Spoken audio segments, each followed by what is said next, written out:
ஏய், என்ன நான் திரும்ப ஒரு கொஸ்டின் கேட்கணுமா? இந்த டைம் நான் கேட்குறேன், மூடிட்டு பதில் சொல்லு. நீயா? ஆமாம்.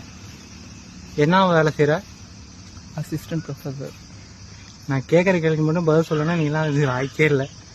இப்பெல்லாம் சொல்லாத. சரி கேளு. எக்ஸாம் ஆளுக்கு எக்ஸாம் டியூட்டிக்கு போகிறேன் நீனு. ஓகே எல்லாரும் எக்ஸாம் எழுதுறாங்க, ஸ்டூடெண்ட் எல்லாம்.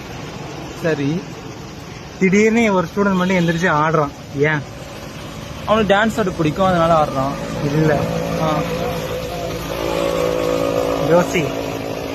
எனக்கு தெரியும், இருந்தாலும் சரி நீயே சொல்லு. பரவாயில்ல, நீ சொல்லு, யோசிச்சு சொல்லு. அட்லீஸ்ட் ஒரு 2-3 பதிலாவது சொல்ல வேணா? அவன் கனவுல இருந்தானா? இல்லை. டான்ஸ் ஆடினா? அப்போ சாங் ஓடிச்சா? இல்லை, சரி தெரியல. ஏன்னா ஸ்டெப்ஸுக்கு மார்க் உண்டுன்னு சொன்னாராம்.